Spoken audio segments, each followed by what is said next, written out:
For those of you that don't know us, my name is Edalis. This is my husband Luis, and we're going to be talking today about debt myths and the seven baby steps. The first topic that we want to talk about is the debt culture. It's like here in the US, we have this notion that we need debt to everything. When you graduate, say you have a mortgage to buy your house, you need car loan, you need student loan. And we want to say that it's not true. Like the Proverbs 22:7 say, The rich rule over the poor, and the borrower. we don't want you to be a slave. When we're doing the research for this class, we found at the end of the second quarter of 2022, the US population have $16.6 trillion in debt. That's a 42% increase over the last 10 years. Most of that debt was in credit card. Also, in that study said that 60% of the people, the debt load, the amount of debt that they have, was the main reason of the financial.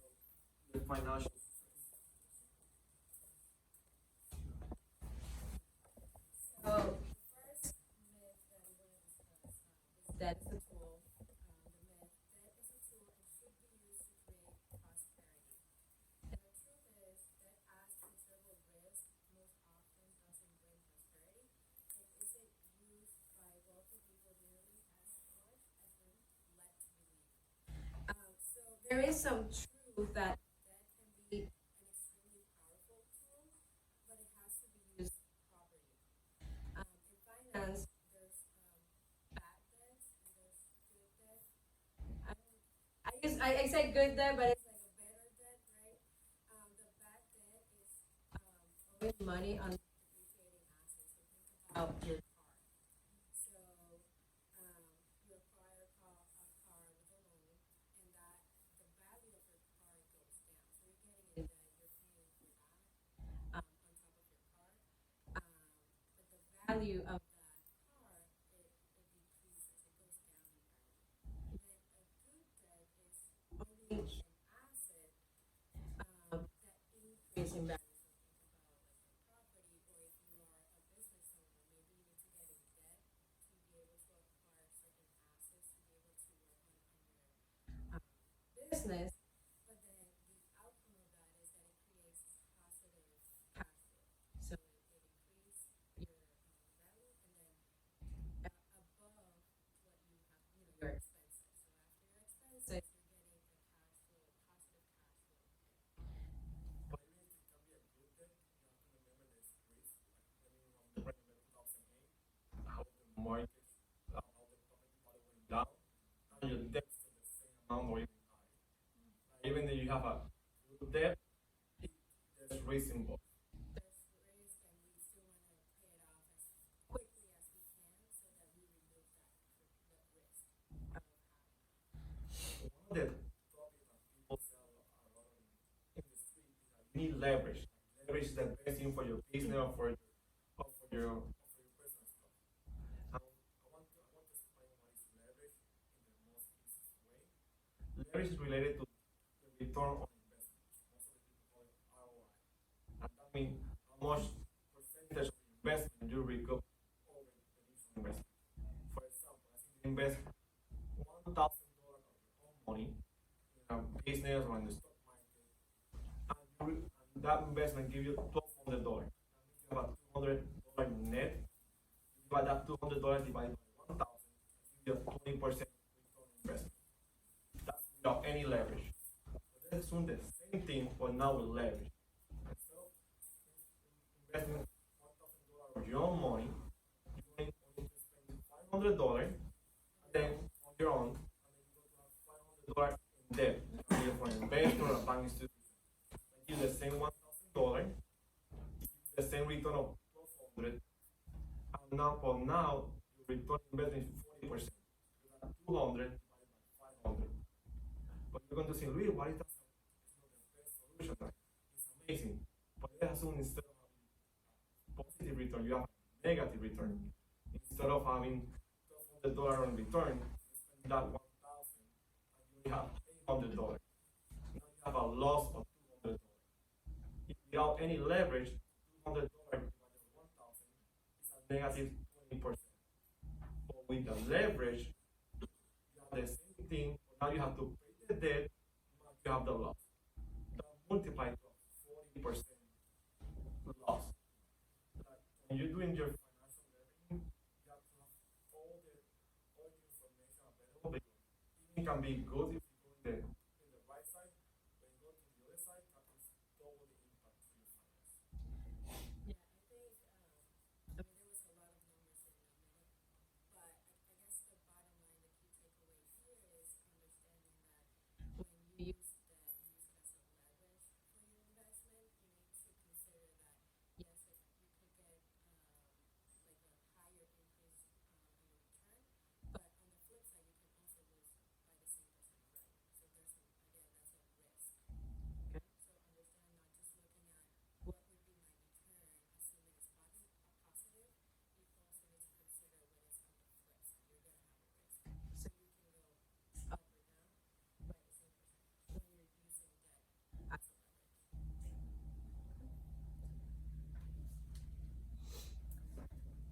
Lending money. There's so many things I have on, so the myth, if I loan money to a friend or relatives, I am helping them. The truth, if I loan money to a friend or relative, the relationship will be strained or destroyed. The only relationship that would be enhanced is the kind resulting from one party being master and the other party a servant. So for this one, the Bible says on Luke 6:34 through 35 says, and if you lend money only to those who can repay you, why should you get credit? Even sinners will lend to other sinners for a full return. Love your enemies, do good to them, lend to them without expecting to be repaid. Then your reward from heaven will be very great, and you will truly be acting as children of the Most High, for He is kind to those who are unthankful and wicked. So for this one, what we say is make sure if you do need to help out, help a family or a relative, make sure that you're not getting in debt yourself to be able to help them. So as you work through the spending plan, and we're going to talk next week, we're going to talk into more details about the spending plan, but I know we've already started on that. When you do your spending plan, your net income at about, you know, your last number, the spending plan, your net income would be your excess that we're going to be using towards our goals. So if you do need to help a family member, just make sure that you're taking from there or building into our spending plan. We don't want to get in debt to be able to help others. Just make sure that you have all, you know, your mortgage, your payments, you cover your payments, and then if you have an excess, then you can go ahead and you bless your family, bless your relative, not expecting it to be repaid. We don't want to have a relationship with our friends and relatives of, you know, the master and the servant. Any questions on that? I know it could be hard, right? Because sometimes if we want to help someone, but we just want to make sure that that we cover our bases first and we don't get into troubles to help others. But if you do have the capacity and the means to help others, then you can go ahead. And also you could help them, but also you can pass along the knowledge that you guys are gaining here, so you can help them, cheer them, and then helping them with like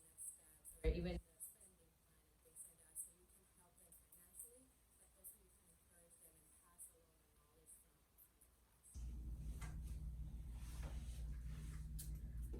the class. Co-signing, this is kind of connected to lending money. So, by co-signing a loan, I am helping a friend or relative. Truth, be ready to pay the loan.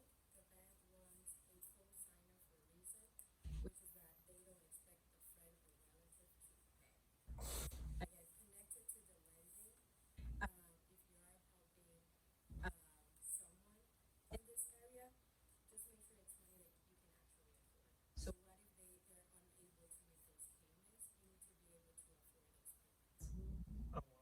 most, we can say the call sign when you have a kid and they come to rent his first apartment, and you call sign, make sure that you have the money to pay for that bill of the lease, because if they default, they're going to go against you. But you're responsible as their kid. So the rule of thumb again, make sure that you can actually afford it before helping others. Any questions on that? No. The next thing is credit card. If you pay off your credit card off every month, you get the free use of someone else's money. The truth. According to the tax track, say that 60% of the people do not pay the credit card every month. For me, this is one I want to talk a little bit more. We're going to say, please, there's a lot of places now we cannot pay with cash. We can use credit card. For example, we went to a theme park the other day and they say, Emily, your cash, you need to pay with card. One of my best advice to people right now is to use credit card and drive cash. What I mean is that if you use it, pay it automatically. If you go to Costco Sam's and you see a TV, there's a special offer, $2,000. Or if you have the $2,000 in your bank account, don't use your credit card for that. Only use your credit card to the money that you have in your bank account. If you use it to pay more, then that's when you start in a hole. According to Forbes, the interest rate for the credit card at the end of the week of April 24 this year was 28%. That's last week. Last week was 28%. That's the average rate. I think if you buy a furniture of $100, if you don't pay it quickly, you can pay $128 for the same item that you bought. I mean, like, you have to be very because a credit card is a loan house. Many people think, this is money. When you do a credit card, it's a loan you make it with your bank institution. That means if you default, it's going to affect you personally if you don't want things to anything that you own because you have a loan with the bank institution. And also, as you work your spending plan, just think about when you want to pay that off. If you review your spending plan, let's say weekly, then maybe that's a good time to also make sure that you're paying off those cards. Or if you do it daily, or whatever you think is better and that works better for you. Just think about what method may work for you. If you look at your spending plan by end of each month, then maybe that's when you go ahead and do those payments. So there's not better way, just figure out, just don't go into that unless so like just make sure that you're paying it off and then that you are using your spending plan and reconciling that every single month. That makes sense. One more thing I want to say is this bank sent me a lot of credit cards and you're approved. You're approved because according to the last financial statement of all the major banks, credit card are the biggest revenue stream for the bank. I mean, 60% of the people, according to the CNBC, are not paying the credit card balance at the end of the month. And 50% out of 300 million people that live here in the US, 28% you need how much money they are making with credit cards. With your money, with your earned money. Like, Yes.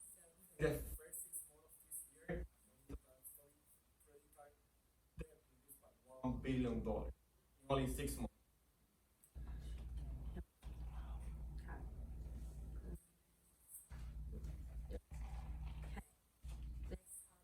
Any questions on that?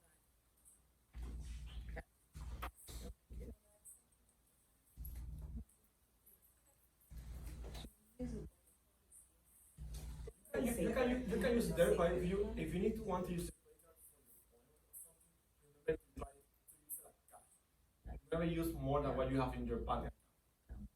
Like, use it and pay for it. You need to be disciplined, right? Sorry, I was just gonna add in, there's a couple things to keep in mind with your credit card. Credit cards have federal insurance on it, so if somebody steals your identity, you can report that and you're not responsible for paying off the fraudulent balance. Your debit card doesn't work. So if you lose your money, identity theft is gonna be a lot harder to get that money back in your credit card. There's vulnerability in credit card versus debit card. Debit card is like cash, credit card is a loan, right? So you have to understand what your habits are. And the credit card has the more benefit. But know yourself so that you develop the good habit first, and then when you get to the point where you're more engaged in paying it off, then you can use that credit card.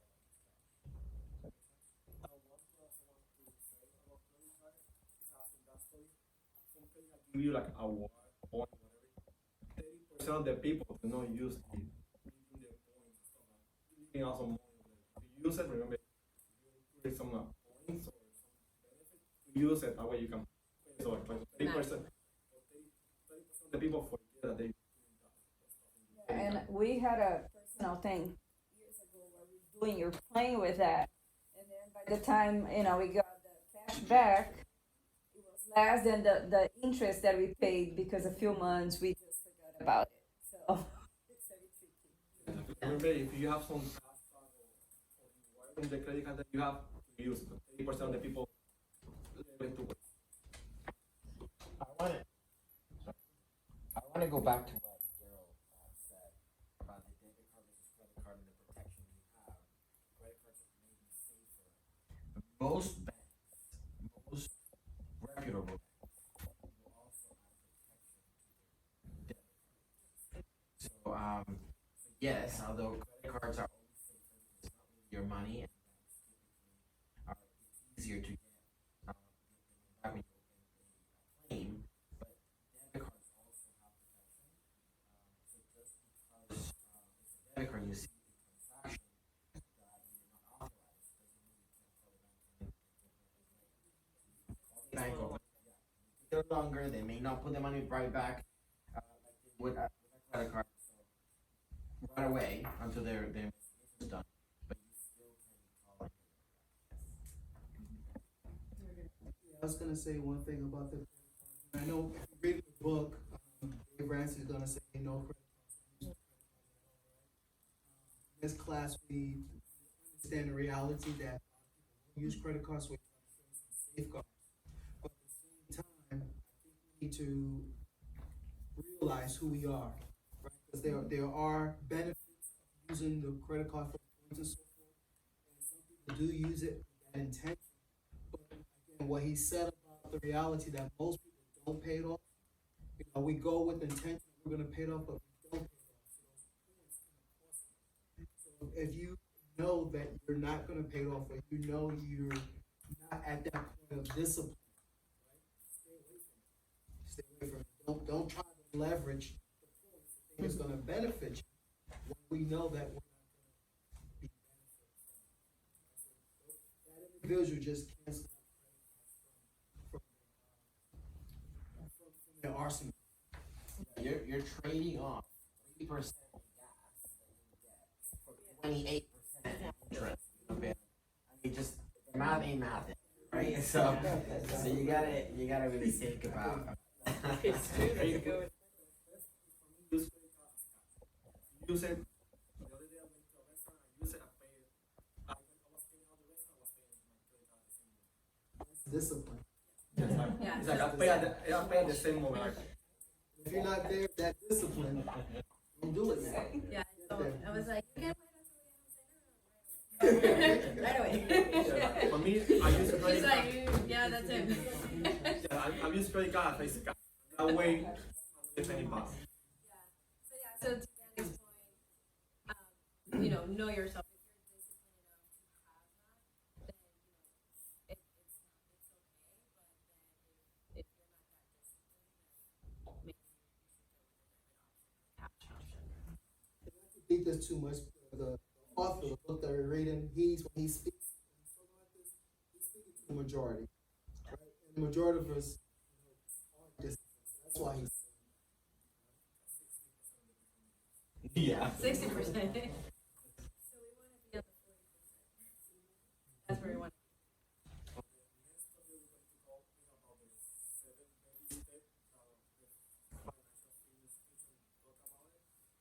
Yeah, so the 7 baby steps and reminders, I think is one of the first pages in it.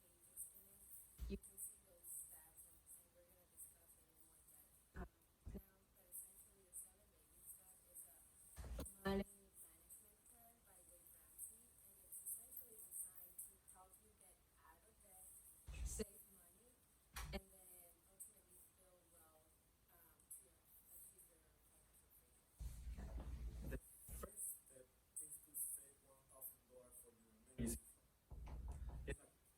start this process, save $1,000 as fast as you can save.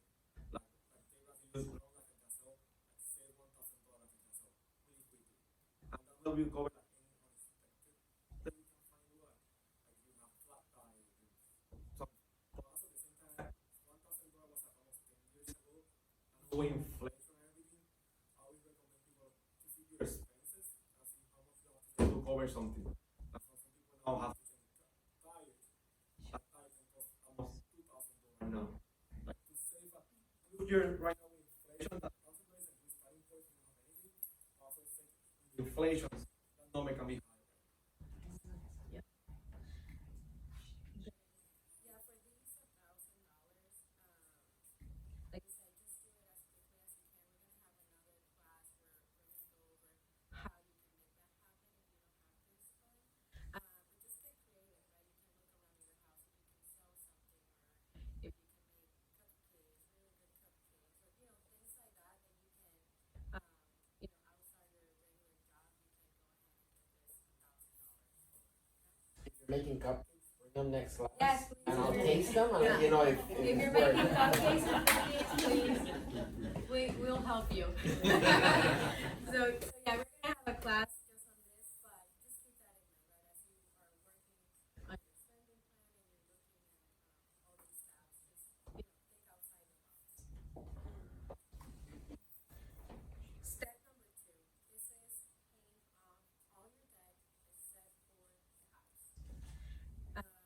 So you already have your $1,000, and then the next step, paying off your debt. So, and the reason why we're doing the $1,000 first is because not if, when something happens, life happens every day, right?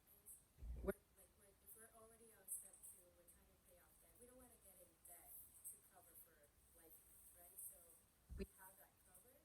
So on the step 2, what we do here is you make a list of all your debts, from the smallest to your highest. And what you're going to do there is you're going to start paying minimum payments on all your debts, except for the smallest one. And the smallest one, as the illustration shows here, you attack it. Okay? You attack it. So any excess you have, again, in your spending plan, the net income that you have at the end of each month, we're going to be using it towards our goals.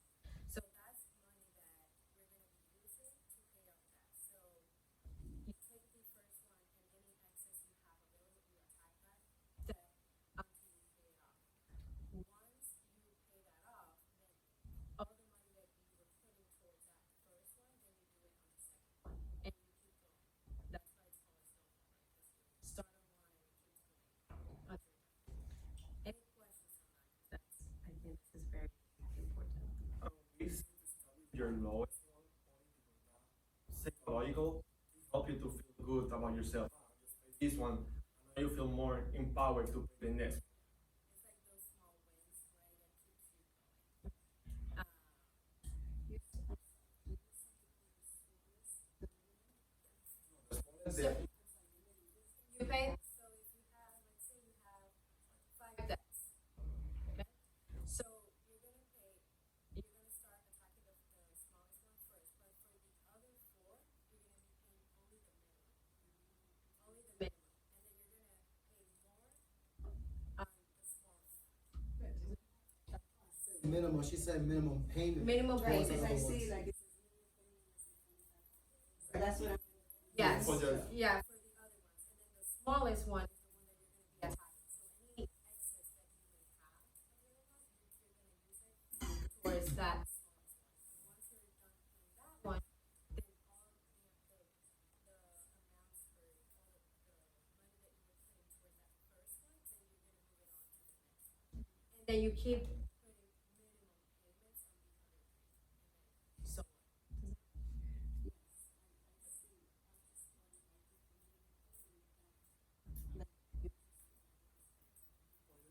you're trying to pay all your debt. And when you pay the first one, let's say you have your smallest is $100. The next one is $300. When you pay that $100, $50 for that one, then you're going to pay the minimum of the other the $50. Now you're making more payments.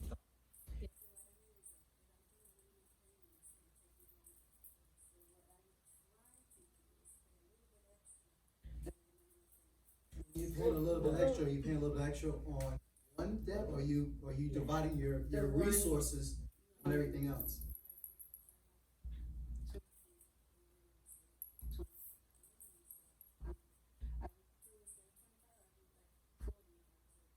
And what about, do you have other debts besides that one? What are you doing with those? Are you saying a minimum payment, or are you doing a little bit more? So the strategy is, and the thought method behind that is accurate, is correct. The problem is when we have a limited amount of resources, we're trying to separate our resources into different things, it slows down our momentum. But when we could take our resources and we could concentrate on one task at a time, we're gonna see that we're gonna reach our goals a lot quicker. Eliminate Yeah, one of the two. it's gonna work more effectively that way. We've been thinking that we're doing logically, because we don't have all those resources, it's been counterproductive. This step is gonna work. We actually have a class specific. We're gonna see it, the numbers, how effective it is.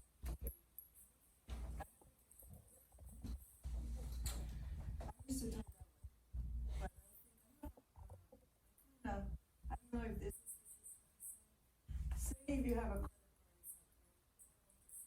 I usually talk first. And yeah,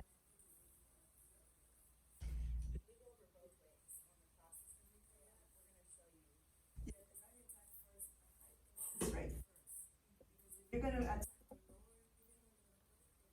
the high, interest rate. So mathematically, Yeah. that's accurate, and we're gonna go over that. Yeah. One of the key things that they mentioned, the reason why we do the small one, because when you pay off the small one, you get wins, right? And yes, it may save you a little bit more money than other ways, a little bit, right? But the difference is if you don't stay on track, you're gonna quit. And if you don't see victories, I said. yeah, but yeah, you Yeah, would, yeah, but yeah, not I would, everybody. yeah, So, yeah. so the Dave Ramsey, he used to teach a mathematical way, and realized that people wasn't sticking through it, they will quit. When you get a victory early, when you see a win, you're more apt to continue because you see that you got to win. So this way we have this is called as an avalanche. This one costs a little bit more money in the long run, but because people stick to it, it's the one that promotes more. Not that it's mathematically better, because it's not. It's just that people win with this one more often than the other. Yeah, I see. So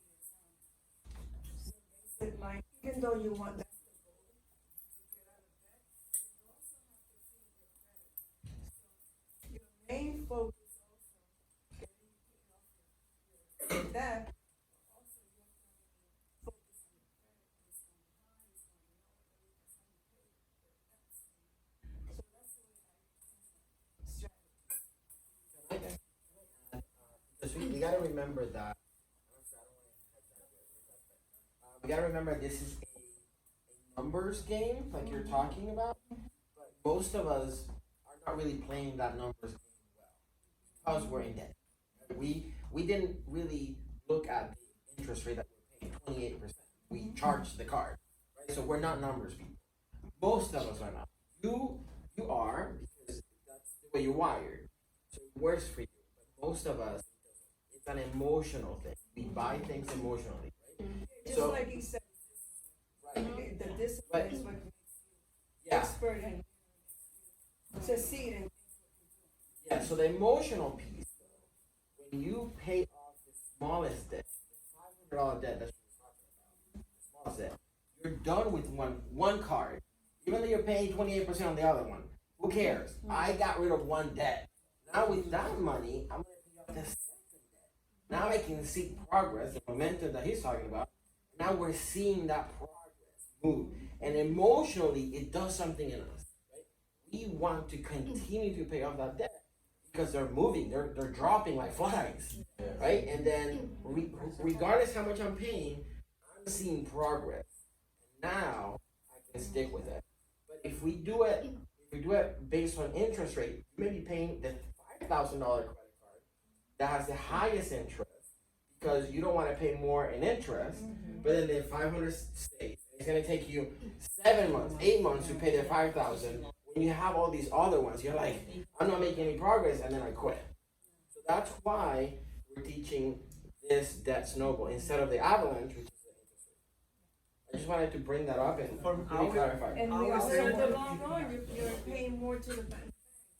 Right. You know, this is, Yeah. yeah, but I understand, Yeah. I understand your For- therapy, for- I understand, I For me, understand. it's always say like when you're on a diet. You know, people say that I quickly because I don't see the process. I want to lose 10 pounds in 1 week. But if you put more like a realistic approach, like you lose 1 pound this week, you lose this 1 pound, but next week you're going to lose 2 pounds. It's the same thing. It's like it's a progression. That way you feel more happy. Next step is going to be we need to save 3 to 6 months of your expenses. That number is going to be corresponding to your life. And you need to have your spending plan do monthly. We spend 5,000, 10,000 a month. But you know you have to save $15,000, $30,000 in your bank if something happens. Someone gets sick. For example, I want to go to a medical right now. I'm not going out of the hospital because we have the saving, we can pay the medical bill without having more debt. You always have to have 3 to 6 months in your bank for your expenses. Yeah, at this point, if you already paid your debt and you put all that excess in your emergency fund, this is for like bigger like life events, right? So if you lose your job or you have to take a leave for medical reason, whatever that may be, at this point, you have those 3 to 6 months, yeah, in savings. So. The next step is to invest 50% of your income on retirement. Yeah, so again, once you have that emergency 3 to 6 months, the next step, you invest 50% of your income retirement. There's another class that is specific, that's going to be more in detail of this, but there's different ways you can do it, 401ks, IRAs, investments, there are a lot of options, mutual funds. So yeah, we're gonna have a separate class on that, but that will be step number 4. A separate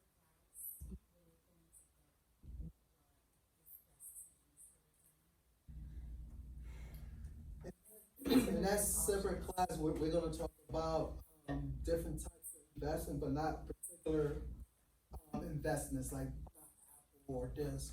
We're gonna tell you, like, Like options, what options mutual there may funds, be. 401ks, Yeah. how much percentage, where to direct it, not the specific, not the specifics. Everybody's, yeah, everyone's goals are different and everyone's economics are different, right? So what we're gonna teach you are options that we have, and yes, and the differences between them, so that you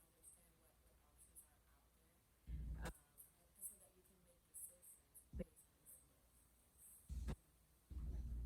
based on your goals. The next step, if you have any kid, is to save for college for your children. Yes. And for me, this is a good one. Also, people like there's a lot of scholarships out there for the kids, but they need to start applying first year of high school, first or second year of high school.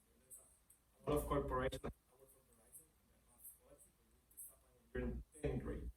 Yeah. To make all the further, like you can do some stuff, but you don't have the money to do it. They can find option to pay for, like, for example, I went to some scholarship. Yeah, my bachelor's degree without any loan. Because I was able to find some scholarship.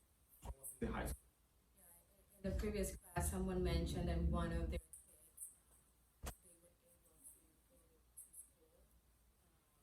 fully paid.